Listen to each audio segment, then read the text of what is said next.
ಇದು ಸತ್ಯಭಾಮ ಸಂಚಿಕೆ 67. ಮರುದಿನ ಅರ್ಕನ ಕಿರಣಗಳು ಭುವಿಯನ್ನು ಸೋಕಿದಾಗ ಸತ್ಯಭಾಮರಲ್ಲಿಯೂ ನವಚೈತನ್ಯವನ್ನು ತುಂಬಿತು. ಅಂದಿನ ದಿನ ಸತ್ಯಜಿತ್ ಹೆಚ್ಚು ಕೋಪಗೊಳ್ಳಲಿಲ್ಲ. ಭಾಮಾಳು ಸಹ ಅವಳ ಕೆಲಸವನ್ನು ಶ್ರದ್ಧೆಯಿಂದ ಮಾಡಿದಳು. ಒಟ್ನಲ್ಲಿ ಇಬ್ಬರ ದಿನವೂ ಯಾವುದೇ ಅಡೆತಡೆಗಳಿಲ್ಲದೆ ಸಾಗಿತ್ತು. ಸತ್ಯಜಿತ್ ಅದಾಗಲೇ ಹೊಸ ಮೊಬೈಲ್ ಖರೀದಿಸಿದ್ದ. ಮತ್ತೆ ಅಪರಿಚಿತ ನಂಬರ್ನಿಂದ ಕರೆ ಬಂದಾಗ ಭಾಮಾಳ ಕೈಗೆ ಮೊಬೈಲ್ ಕೊಟ್ಟವ. ನನಗವಳು ಯಾರು ಅಂತ ಗೊತ್ತಾಯಿತು, ನೀನವಳ ಮಾತನ್ನು ನಂಬಿದ ಹಾಗೆ ನಾಟಕ ಮಾಡು ಎಂದಾಗ, ನನಗೆ ಆ್ಯಕ್ಟಿಂಗ್ ಗೊತ್ತಿಲ್ಲನ, ಮತ್ತೆ ಅವಳಿಗೆ ಅದು ನಾನಂತ ಗೊತ್ತಿಲ್ಲ, ನೀನಂತ ನೆನೆಸಿ ಅವಳು ಹೇಳಿದ್ದು, ನಾನು ಹಲೋ ಸಮೇತ ಹೇಳಲಿಲ್ಲ ಎಂದಳು ಮೇಲುದನಿಯಲ್ಲಿ. ಹಾಗಾದರೆ ಮೊದಲು ಅವಳು ಏನು ಹೇಳ್ತಾಳೋ ಕೇಳು, ಆಮೇಲೆ ಮುಂದಿಂದು ನೋಡೋಣ ಎಂದವ ಕರೆ ಸ್ವೀಕರಿಸಿ ಸ್ಪೀಕರ್ಗೆ ಹಾಕಿದ. ಭಾಮಾ ಹಲೋ ಎಂದಳು. ಹಲೋ, ಯಾರು ನೀವು? ಸತ್ಯ ಎಲ್ಲಿ? ನಾನವರ ಹೆಂಡತಿ, ನೀವ್ಯಾರು? ವಾಟ್, ಹೆಂಡ್ತಿನಾ? ಅಂದರೆ ಅವನು ನನ್ನನ್ನು ಬಿಟ್ಟು ಬೇರೆ ಮದುವೆ ಆಗಿದ್ದಾನ? ಅತ್ತ ಕಡೆಯಿಂದ ಹೆಣ್ಣಿನ ಅಳುವ ದನಿ. ಆದರೆ ಅವಳಿಗೆ ತಮ್ಮ ಮದುವೆ ವಿಷಯ ಮೊದಲೇ ತಿಳಿದಿದೆ. ಅವಳು ತಿಳಿದೇ ಇಲ್ಲ ಎಂಬಂತೆ ನಾಟಕವಾಡುತ್ತಿದ್ದಾಳೆ ಎಂದು ಭಾಮಾಳಿಗೆ ಅರಿವಾಗಿತ್ತು. ಹಿಂದಿನ ಸಾರಿ ಅವಳು ನಿನ್ನ ಹೆಂಡತಿಗೆ ನಮ್ಮಿಬ್ಬರ ವಿಷಯ ಹೇಳ್ತೀನಿ ಎಂದಿದ್ದಾಳಲ್ಲ, ಮದುವೆ ವಿಷಯ ತಿಳಿಯದೆ ಹಾಗೆ ನುಡಿಯಲು ಸಾಧ್ಯವಿಲ್ಲವಲ್ಲ. ಅಯ್ಯೋ ನನ್ನ ಮಗು, ನಾವಿನ್ಯಾರಿಗೋಸ್ಕರ ಬದುಕುವುದು? ಗಾಬರಿ ಹಾಗೂ ದುಃಖ ಮಿಶ್ರಿತ ದನಿಯಿಂದ ಆಕೆ ಹೇಳಿದರೆ ಭಾಮಾ ಸತ್ಯಜಿತ್ನ ಮೊಗವನ್ನು ಗಮನಿಸಿದಳು. ಕೋಪದಿಂದ ಕೈ ಮುಷ್ಟಿ ಮಾಡಿದವನ ಕೈ ಹಿಡಿದವಳು ಕಣ್ಣಲ್ಲೇ ಬಿ ಕೂಲ್ ಎಂಬಂತೆ ಸನ್ನೆ ಮಾಡಿದಾಗ ಕೋಪವನ್ನು ನಿಯಂತ್ರಿಸಿದವ ಮಾತಾಡು ಎಂಬಂತೆ ಸನ್ನೆ ಮಾಡಿದ. ಎಂತ ಹೇಳೋದು ನೀವು? ನೀವು ನಿಮ್ಮ ಮಗು ಮತ್ತು ನಿಮಗಾಗಿ ಬದುಕಿ, ಅದನ್ನು ನನ್ನ ಹತ್ರ ಎಂತ ಕೇಳೋದು ಎಂದಳು ತುಸು ಅಸಮಾಧಾನದಿಂದ. ನನ್ನ ಮಗುವಿನ ತಂದೆ ನಿನ್ನ ಗಂಡ ನಂಗೆ ಮೋಸ ಮಾಡಿ ಈಗ ನಿನ್ನನ್ನು ಮದುವೆಯಾಗಿದ್ದಾನೆ. ನಮ್ಮ ಜೀವನ ಹಾಳಾಗೋಯ್ತು ಎಂದವಳ ದನಿ ಈಗ ತುಸು ಜೋರಾಗಿತ್ತು. ಬಾಯಿಗೆ ಬಂದ ಹಾಗೆ ಮಾತಾಡಿದರೆ ಕೆಪ್ಪೆಗೆ ಕೊಡ್ತೇನೆ ಎಂದಳು ಭಾಮ ಕೋಪದಿಂದ. ತನ್ನ ಗಂಡನ ಬಗ್ಗೆ ಆ ರೀತಿ ಹೇಳಿದರೆ ಯಾವ ಹೆಣ್ಣು ತಾನೇ ಸಹಿಸಿಯಾಳು? ನಿಂಗೆ ನನ್ನ ಮಾತಿನ ಮೇಲೆ ನಂಬಿಕೆ ಬರ್ತಾ ಇಲ್ಲ ಅಲ್ವಾ? ನಾವಿಬ್ಬರು ಪ್ರೀತಿಸ್ತಾ ಇದ್ವಿ, ಒಂದಿನ ಇಬ್ಬರು ಮೈ ಮರೆತ್ವಿ. ಅದರ ಫಲ ನಮ್ಮ ಮಗು. ನನ್ನನ್ನು ಅವನಿಗೆ ಬೇಕಾದ ಹಾಗೆ ಯೂಸ್ ಮಾಡಿ ಈಗ ಯಾರು ಅಂತ ಗೊತ್ತಿಲ್ಲ ಅಂತಿದ್ದಾನೆ ಎಂದಳು ಕಣ್ಣೀರು ಸುರಿಸುತ್ತಾ. ಓಯ್, ನಿಂಗೆ ಮಗು ಆಗಲಿಕ್ಕೆ ನನ್ನ ಗಂಡ ಕಾರಣವಾ? ಅವರೆಂತ ನಿಂಗೆ ಕ್ಲೋರೋಫಾರ್ಮ್ ಕೊಟ್ಟು ನಿಂಗೆ ಮಗು ಕೊಟ್ಟದ? ಹಾಗೇನಿಲ್ಲ, ಅದು ನಾವಿಬ್ಬರು ಮೈ ಮರೆತ್ವಿ ಎಂದು ಹೇಳುವವಳನ್ನು ತಡೆದ ಭಾಮ, ಮದುವೆ ಆಗೋ ತನಕ ಕಾಯ್ಲಿಕ್ಕೆ ನಿಂಗೆ ಸಂಕಟ ಆಗಿತ್ತಾ? ನನಗೀಗ ಇದೆಲ್ಲ ಇಷ್ಟ ಇಲ್ಲ ಅಂತ ಹೇಳಬೇಕಿತ್ತು, ಆಗ ನಿಂಗೆ ಬಾಯಿ ಬರಲಿಲ್ವಾ ಎಂದು ಜೋರು ಮಾಡಿದಳು. ಅದು ನಾನು ಅವನ ಮೇಲಿನ ನಂಬಿಕೆಯಿಂದ ಎಂದವಳು ಮತ್ತೆ ಅಳುವ ನಾಟಕ ಮಾಡಿದರೆ. ಸಾಕು ಮರೆತಿ ಕೂಗಿತು. ನನ್ನ ಗಂಡ ನಿನ್ನ ಮಗುವಿನ ಅಪ್ಪ ಅಂತ ಹೇಳಲಿಕ್ಕೆ ಎಂತಾದರೂ ಪ್ರೂಫ್ ಉಂಟಾ? ನಾನು ಹೇಗೆ ನಿನ್ನನ್ನು ನಂಬೋದು ಎಂದು ಹೇಳಿದಾಗ, ಪ್ರೂಫ್ ತೋರಿಸಿದ್ರೆ ನಂಬ್ತೀಯಾ ಎಂದಳು ಕರೆ ಮಾಡಿದ್ದವಳು.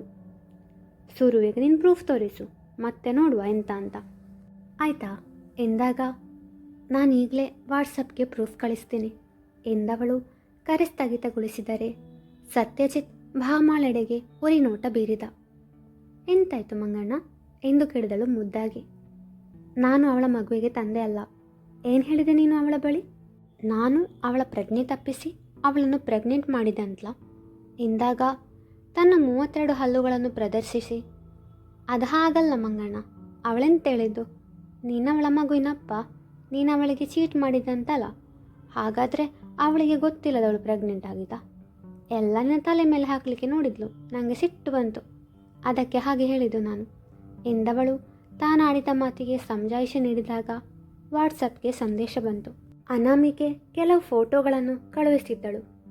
ಭಾಮಾ ಎಲ್ಲ ಫೋಟೋಗಳನ್ನು ನೋಡಿದವಳು ಜೋರಾಗಿ ನಗಲಾರಂಭಿಸಿದಳು. ಸತ್ಯಜಿತ್ ಅವಳ ಕೈಯಿಂದ ಮೊಬೈಲ್ ಕಸಿದು ಆ ಫೋಟೋಗಳನ್ನು ನೋಡಿದ. ಕೋಪದಿಂದ ಅವನ ಕಣ್ಗಳು ಕೆಂಬಣ್ಣಕ್ಕೆ ತಿರುಗಿದ್ದವು. ಭಾಮಾ ಇನ್ನೂ ನಗುತ್ತಲೇ ಇದ್ದಳು. ಅವನು ಅವಳತ್ತ ಉರಿನೋಟ ಬೀರಿದರೂ ಅವಳು ನಗು ನಿಲ್ಲಿಸಲಿಲ್ಲ. ಸತ್ಯಜಿತ್ನ ತೋಳಲ್ಲಿ ಯಾವುದೋ ಹೆಣ್ಣು. ಇಬ್ಬರು ನೋಡಬಾರದ ಸ್ಥಿತಿಯಲ್ಲಿದ್ದಾರೆ.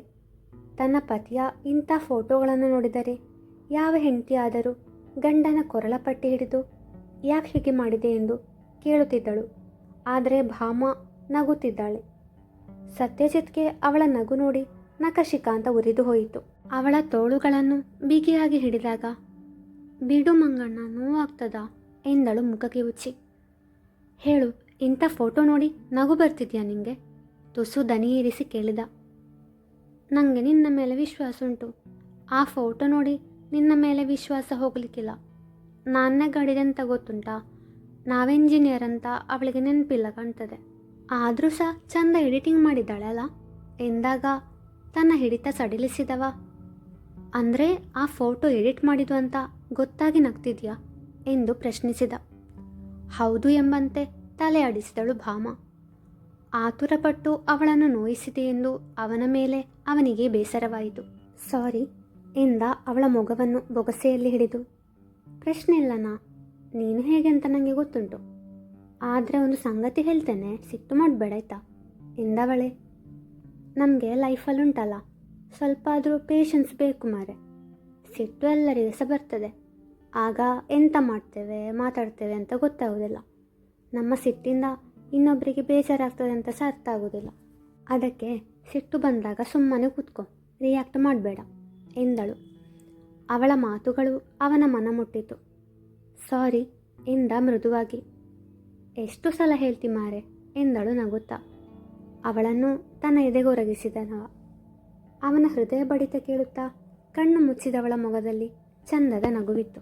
ಸ್ವಲ್ಪ ಹೊತ್ತಿನ ನಂತರ ಏನೋ ನೆನಪಾದವಳಂತೆ, ಫೋನ್ ಮಾಡಿದ ಹುಡುಗಿಯಾರು ಎಂದು ಕೇಳಿದಳು. ಆಗಲೇ ಆ ಅನಾಮಿಕೆ ಯಾರೆಂದು ತನಗೆ ತಿಳಿದಿದೆ ಎಂದಿದ್ದನಲ್ಲ, ಅದನ್ನು ನೆನೆದು ಕೇಳಿದಳು. ಹರ್ಷಿತಾ ಎಂದ ಶಾಂತವಾಗಿ. ಎಂತ ಹರ್ಷಿತವಾ? ಅವಳಾಗ ಫೋನ್ ಮಾಡಿದ್ದು? ಅಚ್ಚರಿ ಇತ್ತು ಅವಳ ದನಿಯಲ್ಲಿ. ಹರ್ಷಿತಾಳ ದನಿ ಅವಳಿಗೆ ಪರಿಚಿತವಲ್ಲವೇ? ಆದರೆ ಆಗ ಕೇಳಿದ ದನಿ ಪರಿಚಿತ ಎಂದು ಅನಿಸಿರಲಿಲ್ಲ ಅವಳಿಗೆ. ಅವಳೇ ಹರ್ಷಿತಾ. ಆಫೀಸಿಂದ ಹೊರಗೆ ಹಾಕಿದ್ನಲ್ಲ, ನಮ್ಮಿಬ್ಬರ ಮೇಲೆ ಅವಳಿಗೆ ತುಂಬ ಕೋಪ ಇದೆ. ಅವಳೇ ಇಷ್ಟೆಲ್ಲ ಮಾಡಿದ್ದು ಎಂದ. ಅವಳೆಂತ ಹೇಗೆ ಗೊತ್ತಾಯಿತು ನಿಂಗೆ? ಕುತೂಹಲದಿಂದ ಪ್ರಶ್ನಿಸಿದಳು. ನೀನು ಆವಾಗಲೇ ಹೇಳಿದ್ಯಲ್ಲ ನಾವು ಎಂಜಿನಿಯರ್ಸ್ ಅಂತ, ಅದು ನಿಂಗೆ ಮರೆತು ಹೋಯ್ತಾ ಇವಾಗ ಎಂದವ ನಕ್ಕಾಗ ಭಾಮ ಮುಖ ತಿರುಗಿಸಿದಳು. ನಮ್ಮ ಮೇಲೆ ಯಾರಿಗಿಷ್ಟು ದ್ವೇಷ ಅಂತ ಯೋಚಿಸ್ತಿದ್ದೆ. ಆವಾಗಲೇ ನನಗೆ ಹರ್ಷಿತಳ ನೆನಪಾಯಿತು. ನಮ್ಮಿಬ್ಬರನ್ನು ದೂರ ಮಾಡಬೇಕು ಅಂತ ಯೋಚಿಸಿ ಅವತ್ತು ನಿನ್ನ ಹಾಗೂ ಅಚಲ್ ಬಗ್ಗೆ ನನ್ನ ಹತ್ರ ಏನೇನೋ ಹೇಳಿದ್ಲು. ಅವತ್ತೇ ಅವಳಿಗೆ ಗೇಟ್ ಪಾಸ್ ಕೊಟ್ಟಿದ್ದೆ. ನನ್ನ ಹೆಂಡತಿ ಬಗ್ಗೆ ಕೆಟ್ಟದಾಗಿ ಮಾತಾಡಿದರೆ ನಾನು ಸುಮ್ಮನೆ ಬಿಡ್ತೀನೋ ಎಂದಾಗ ಅವನ ಕೆನ್ನೆ ಹಿಂಡಿದವಳು, ನೀನೊಳ್ಳೆ ಜನ ಮಾರೆ ಎಂದಳು ನಗುತ್ತಾ. ಮತ್ತೆಂತಾಯಿತು? ಅವಳ ಮೇಲೆ ಅನುಮಾನ ಇತ್ತಲ್ಲ, ಅದಕ್ಕೆ ಅವಳು ಕಾಲ್ ಮಾಡಿದ ನಂಬರ್ ಟ್ರೇಸ್ ಮಾಡಲು ನನ್ನ ಫ್ರೆಂಡ್ಗೆ ಹೇಳಿದ್ದೆ. ಅವಳು ಬೇರೆ ಯಾರ್ದೋ ಹೆಸರಲ್ಲಿ ಸಿಮ್ ತಗೊಂಡಿದ್ಲು. ಸೊ ಅವಳೇ ಅಂತ ಕನ್ಫರ್ಮ್ ಆಗಿರಲಿಲ್ಲ ಆಗ. ಮತ್ತೆ ಅವಳ ಲೊಕೇಶನ್ ಫೈಂಡ್ ಮಾಡಿದೆ. ಅಲ್ಲಿ ಹೋದಾಗ ಅವಳೇ ಅಂತ ಕನ್ಫರ್ಮ್ ಆಯಿತು. ಆದರೆ ಅವಳ ಮುಂದೆ ಹೋಗಿರಲಿಲ್ಲ ನಾನು. ಅವಳು ಎಲ್ಲಿ ತನಕ ಆಟ ಆಡ್ತಾಳೆ ಅಂತ ನೋಡಬೇಕಿತ್ತು ಎಂದವ ಭಾಮಾಳೆಡೆಗೆ ನೋಟ ಹರಿಸಿದಾಗ ಅವಳು ಯಾವುದೋ ಗಹನವಾದ ಯೋಚನೆಯಲ್ಲಿದ್ದಳು. ಭಾಮ, ಏನು ಯೋಚನೆ ಮಾಡ್ತಿದ್ಯಾ? ಫೋಟೋದಲ್ಲಿದ್ದ ಹುಡುಗಿ ಹರ್ಷಿತಾ ಅಲ್ಲಲ್ಲ, ಅವಳು ಯಾರು ಎಂದು ಪ್ರಶ್ನಿಸಿದಳು. ಅವಳ ಥರನೇ ಇರೋ ಅವಳ ಫ್ರೆಂಡ್ಸ್ ಯಾರಾದರೂ ಆಗಿರಬಹುದು ಎಂದ ನಿರಾಸಕ್ತಿಯಿಂದ. ಅಷ್ಟರಲ್ಲೇ ಅವನ ಮೊಬೈಲ್ ರಿಂಗಣಿಸಿತು. ಈ ಬಾರಿಯೂ ಭಾಮಾಳೆ ಮಾತನಾಡಿದರೆ ಹರ್ಷಿತಾಳಿಗೆ ಅನುಮಾನ ಬರುವುದು ಎಂದುಕೊಂಡು ಸತ್ಯಜಿತ್ ಕರೆ ಸ್ವೀಕರಿಸಿ ಹಲೋ ಎಂದ ಗಡುಸಾಗಿ. ಏನಾಯಿತು ಸತ್ಯ, ತುಂಬ ಕೋಪದಲ್ಲಿದ್ಯಾ? ಹೆಂಡತಿ ಮನೆ ಬಿಟ್ಟು ಹೋದ್ಲಾ ಎಂದಾಗ, ಹೇ ಯಾರು ನೀನು? ಏನು ಬೇಕು ನಿಂಗೆ? ನನ್ನ ಪರ್ಸ್ನಲ್ ವಿಷಯದಲ್ಲಿ ಯಾಕೆ ತಲೆ ಹಾಕ್ತಿದ್ಯಾ? ನನ್ನ ಹೆಂಡತಿ ಅಳ್ತಿದ್ದಾಳೆ, ಏನು ಹೇಳಿದೆ ಅವಳಿಗೆ? ಗಾಬರಿ ನಟಿಸಿ ನುಡಿದ. ನೀನು ನನ್ನ ಮಗುವಿನ ತಂದೆ ಅಂದೆ, ಅಷ್ಟೇ, ಸಿಂಪಲ್ ಎಂದಳು. ಯಾರೇ ನೀನು? ಏನು ಬೇಕು ನಿನಗೆ? ಯಾಕೆ ನಮಗೆ ತೊಂದರೆ ಕೊಡ್ತಿದ್ಯಾ? ಸೋತವನಂತೆ ನಟಿಸಿದ. ನನಗೆ ನೀನು ಬೇಕು, ನನ್ನ ಮಗುವಿಗೆ ತಂದೆ ಬೇಕು. ನಮ್ಮಿಬ್ಬರ ಫೋಟೋ ನಿನ್ನ ವಾಟ್ಸಪ್ಗೆ ಬಂದಿದೆ ನೋಡು. ನಾನು ಹೇಳಿದ ಹಾಗೆ ನೀನು ಕೇಳಲಿಲ್ಲ ಅಂದರೆ ಆ ಫೋಟೋ ಮೀಡಿಯಾ ಕೈ ಸೇರುತ್ತೆ ಎಂದಳು ಬೆದರಿಸಲು.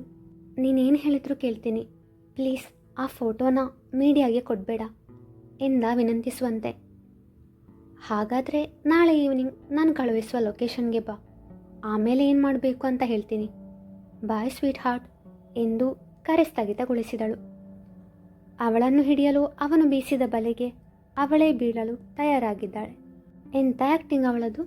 ವಾಯ್ಸ್ ಸಹ ಚೇಂಜ್ ಮಾಡಿದ್ದಾಳೆ ಕಳತಿ. ನಾಳೆ ನಿನ್ನೊಟ್ಟಿಗೆ ನಾನು ಸಹ ಬರ್ತೇನೆ.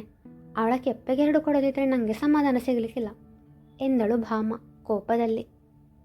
ನೀನು ಬರಬೇಡ ಕಾಡಮ್ಮ, ಇದನ್ನು ನಾನೇ ಹ್ಯಾಂಡಲ್ ಮಾಡ್ತೀನಿ. ಮಾಡ್ತಿ ನೀನು ಸಹ ಜೋರಿದ್ದಿ. ನಿನ್ನ ಆ್ಯಕ್ಟಿಂಗ್ ಸಹ ಎಂತ ಕಡಿಮೆ ಇರಲಿಲ್ಲ. ನನ್ನ ಹೆಂಡತಿ ಕೂಗ್ತಿದ್ದಾಳೆ ಅಂತ ಹೇಳಿದಲ್ಲ ನೀನು. ಆ ಫೋಟೋ ನೋಡಿ ನಾನು ಎಷ್ಟು ನೆಗಾಡಿದೆ.